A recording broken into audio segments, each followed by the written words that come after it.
Hi everyone, it's great to be joining you today at the Media and Communications Forum for 2014.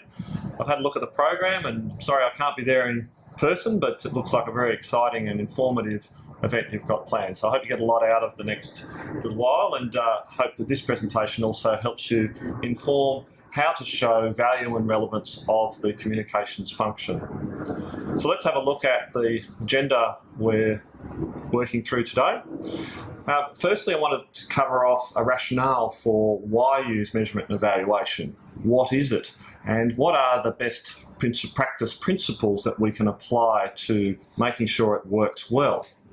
Of course, we need to define what success looks like, to know when we have achieved success, and to show ways to approach your evaluation in a practical sense.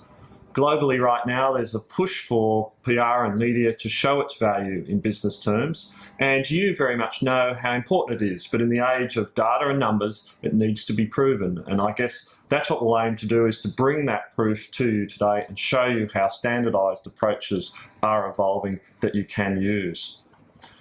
Okay, so what we're about really is quantifying communications results with robust numbers, showing where to focus for best effect, and in a way removing the guesswork to do that so that you can be more effective.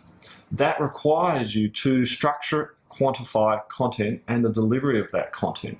And that's something that's not necessarily easy to do, but there are ways to approach it, and we're going to cover those off today. I'd like to adopt some international best practice, particularly from AMEC, the Association for Measurement and Evaluation of Communications, and also here supported in Australia by the PRIA. Of course, bringing alongside PR to other organisational results is the way to show value, and I'll look at that quite carefully, because setting up evaluation is a bit of a consultative approach. It's not a tool. It's not a spray and pray with metrics like a lot of social media analysis, for example, gives you. And it's certainly not automated sentiment. This is back to old-fashioned principles of reading and looking at the meaning within the content, and we'll talk about that as well as we go through. So one of the approaches to smarter, not harder as a rationale is this diagram here, these arrows which show a circular flow of plan, do, review, refine. It's almost a quality improvement process that shows how you can use evaluation to change things that you're doing and improve their performance. So we know that advertising, for example, is all positive, but media is a lot trickier. The risks are higher, time is compressing. So this is about working smarter, using that evaluation and using the consultative nature of how you structure and set up that evaluation. We're about being rigorous, systematic and structured, and linking pictures together. And importantly, as the bottom line, a lot of people would say to me, look, we just don't have budget to do anything at all here. But really, once you start to shift that discussion around to the understanding that you're generating about how to improve communications, how to achieve more with less, then that understanding itself is often recognised by senior managers as having a value all to its own. And at that stage, we often find that discussions about budgets melt away and things start to move forward. Okay, so let's look at some principles to how to approach measurement and evaluation. And what I'd like to introduce is a refinement of the Barcelona principles that many may have heard of. And here what we've done is we've re-edited these for Australia, Asia Pacific, if you will, and reduced the number of them and sharpened up the point of them. So let's run through them and see how useful they could be. First off, measurement and evaluation boosts your credibility and performance. When it's planned and integrated, more strategic value will result from your campaigns. Very important aspirational point to start with. Secondly, it's important to set strategic and measurable objectives in advance. If they're specific and they're measurable, then you will have an easier time of evaluating your performance. The third principle, communications creates business value in several steps. You do some activity, there's some output from that activity, there's an outcome in terms of attitude shift, and then finally some business or organisational return occurs. The fourth principle is that the valid measures of communications results are transparent and replicable metrics of quantity, quality, and size. Those three things we'll hammer through today, and we'll keep repeating. Quantity of coverage, quality of that coverage in terms of tonality, and the size of the media that carries the coverage. And finally, communications can and should be measured across all disciplines. PR, social, events, even advertising. The more complete the picture, the more valuable the insight that you will generate will become.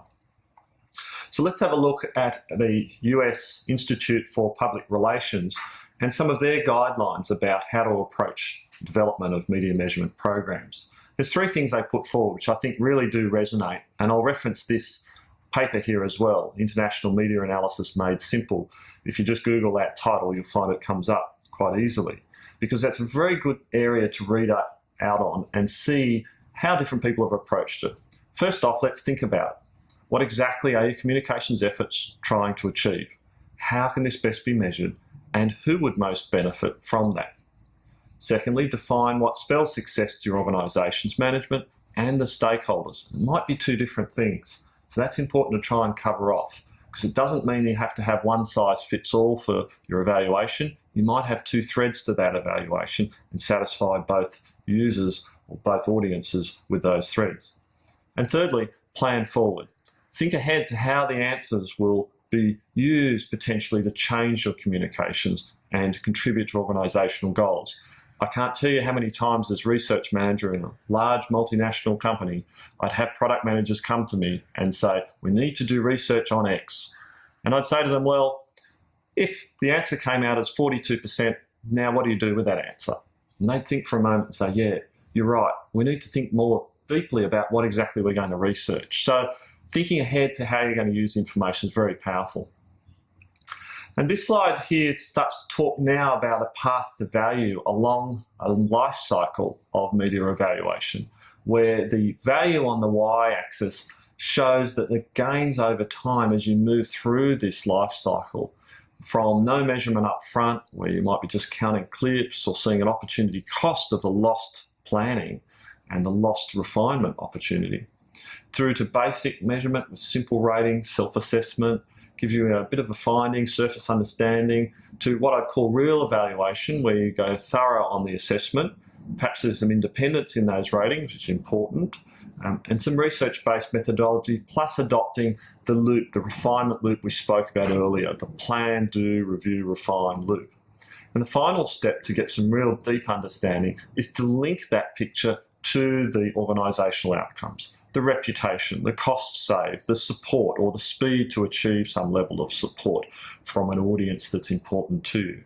So that's more about understanding the drivers and the strength of those drivers to achieve an optimal comms mix. And that's really where we all want to get to. It's really about how do we do most with least and focus on the areas that really do have the most effect. Let's look at shaping evaluation to suit you, and specifically with a view of designing your own framework, what's important to you, your stakeholders and the project. First off, goal setting is really, really important. Without knowing what is success, you can't measure success. So being smart with how you go about setting those goals with things like output examples, achieving a certain average tone. Perhaps that's a tone of 0.7 on a scale of -2 to +2. We use that scale, a 5-point scale, to get a nice granularity of the variance in tone, and across our clients that's the average. Or you could use a simple maximum negative rate of, say, 10% of coverage is negative. Anything more is starting to get of concern, anything less is great. Looking also at the size of media, which would depend on your area, and how much of that coverage gets a key message in it. Next up, the outcome measures, and we'll cover these in more detail as we move forward. Some of the levels of awareness or familiarity with an issue, or who would consider supporting and what percentage of your constituencies would consider supporting or advocate. And finally, as organisational results, the behaviour change, the reduction in cost or risk or complaints, or in fact CEO regard for and use of the communications function. Remember, as you put numbers around the communications function, you'll automatically get an extra level of consideration at that senior level of understanding. This matrix we put together looking at goals in an operating context for a council gives you examples of these. And I won't go through everything, but I'll give you a bit of a run through on the top line here, with the exciting example of a skate ramp and community support for a new skate ramp. That might involve meetings with the community, it might involve some media coverage, perhaps publishing the plans and storyboards at the library or shopping centre. And so some of the activity metrics which would be nice to capture around that would be the number of people attending, the volume, tone and size of the media coverage, and perhaps even the number of web visits to that web page that details what it is that's proposed. An outcome metric could be a survey of those in favour of the proposal, those aware of the proposal even more fundamentally, and looking at that by the different audience ages, for example, teenagers versus older folks, giving some feedback in favour of that, and an on-schedule approval would be a great example of a success in that case, as well as, obviously, when you build the facility, the usage and repeat usage. So have a look through the rest of these examples here in your own time, the rollout of recycling, the access to recreational services and facilities. And I'd really recommend that you consider, when you start a campaign, bringing together such a matrix, because you'll be able to capture a range of metrics across the council which are quite powerful to showing your value at a later stage. Let's move on now to some of the basic evaluation tools, if you like. This is a very simple tool brought across from the PR Industry Association of Canada that's now being put forward by PRAA in Australia. Very simple way to bring together your media coverage by capturing the date, the media outlet, the headline summary, and so on, the size of the media, and then the scale of tonality. In this case, we've got balanced, positive, and negative. I'd probably rather suggest you use a 5-point scale and then average that down each item of media and see if your average gets close to the 0.7 area at the bottom there, which we see as the benchmark. And then looking at different aspects of what is included in that coverage. Perhaps there's a criteria for a certain key message to be included, or for a spokesperson, and that uplifts the result of that. And you might weight that with 1 point, or a different arrangement that you come up with. Similarly for graphics quite important in coverage. So I'll leave this with you. It's available on the PRAA website as well, and modify it as you will, and I'm happy to take questions in due course with that. Here's a scorecard output of that kind of work and how it could be reported, reporting the 3 metrics of size of media, amount of media coverage, the tonality and the size of that media coverage. In this case, we've got current month, last month, shift, and then a bit of a commentary, and a chart which draws that into showing a trend over time.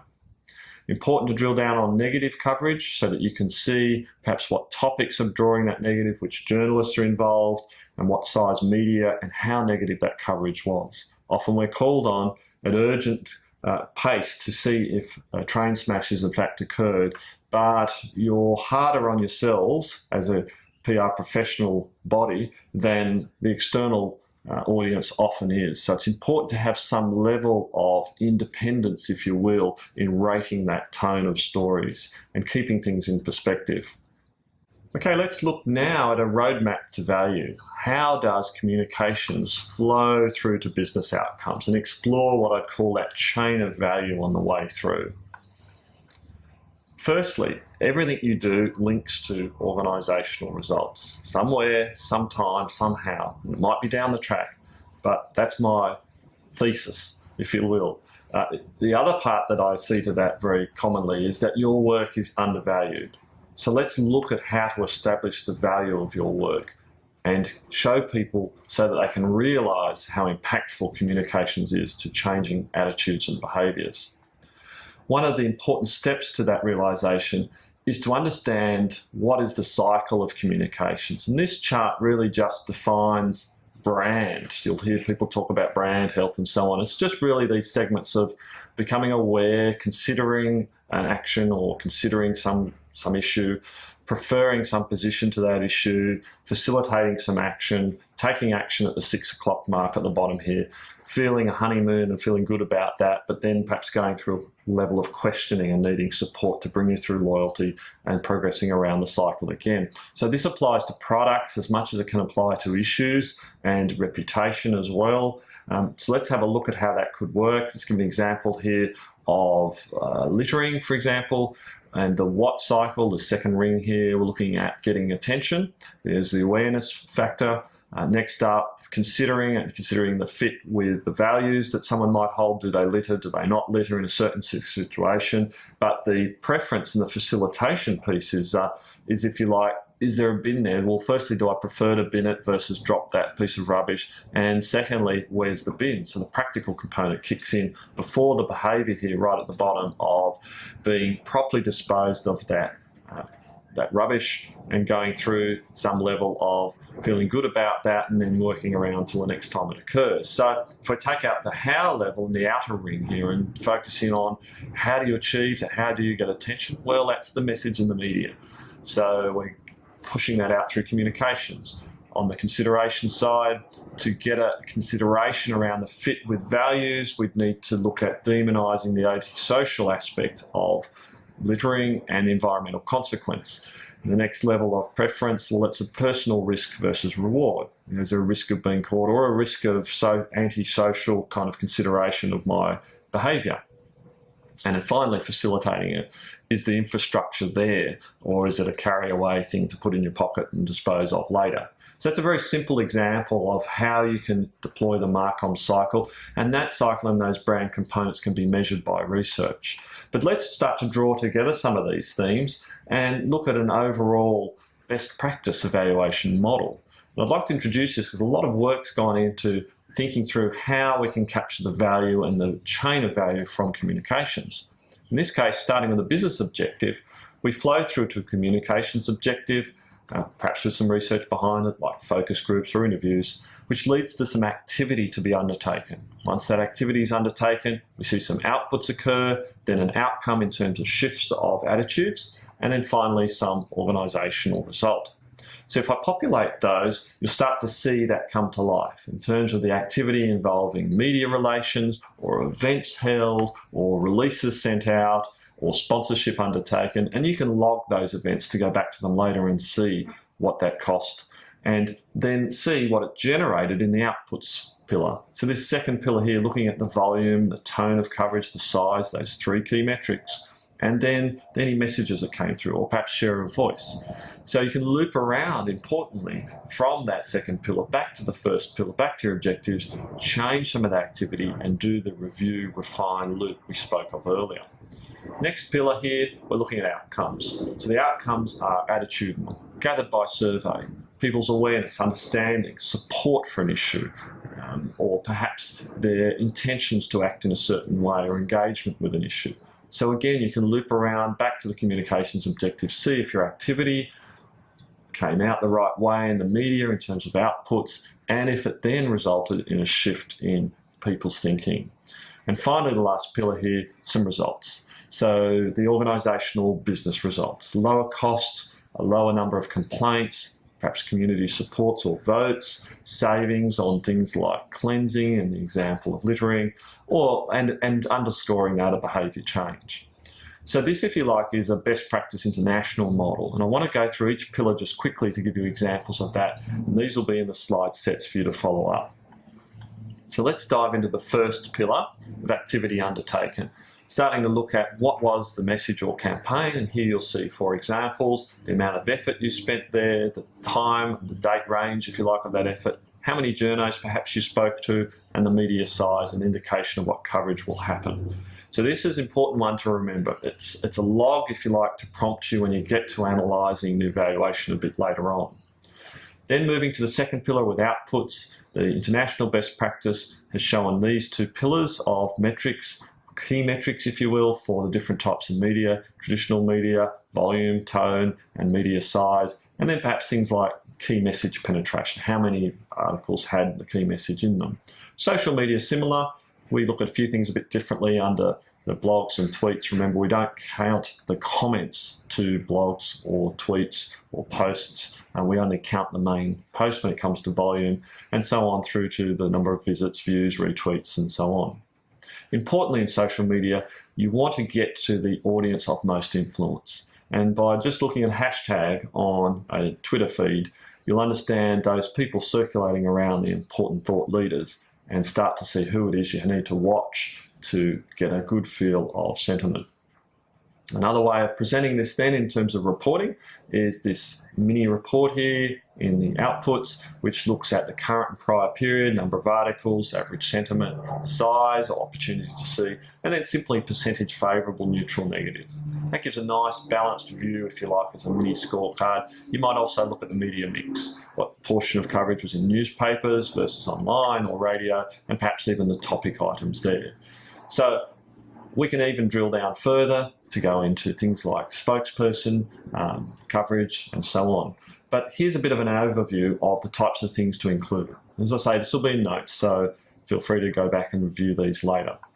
Moving on to the third pillar of outcomes, here's a way of blending the two together, where we're looking over time in this chart of media coverage and the percentage negative here in the darker shade below. We're starting to see something happened around this period of March to May in terms of crisis style. So let's overlay something on the chart to understand that. And sure enough, we start to see that there's a bit of an issue here in terms of complaints. So we can see complaints to council having a rise there, and the issue seems to be about the amalgamation of council. So we're looking here in the bar charts of a survey looking at the support for amalgamation as hitting an all-time low here, as perhaps some negative media and issues start to evolve. You might also find that in your survey, if you can do a measure of trust, we'll see the trust measures start to move down but then recover as your positive media and your media coverage takes hold again.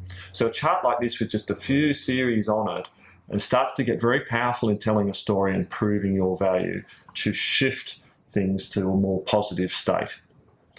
And the final slide and pillar of business or organisational results, these can take many forms. Shifting support is clearly an organisational outcome of desirability, reducing resistance from key stakeholders, reducing complaints, or saving effort or cost, or in fact making money through increases in certain charges.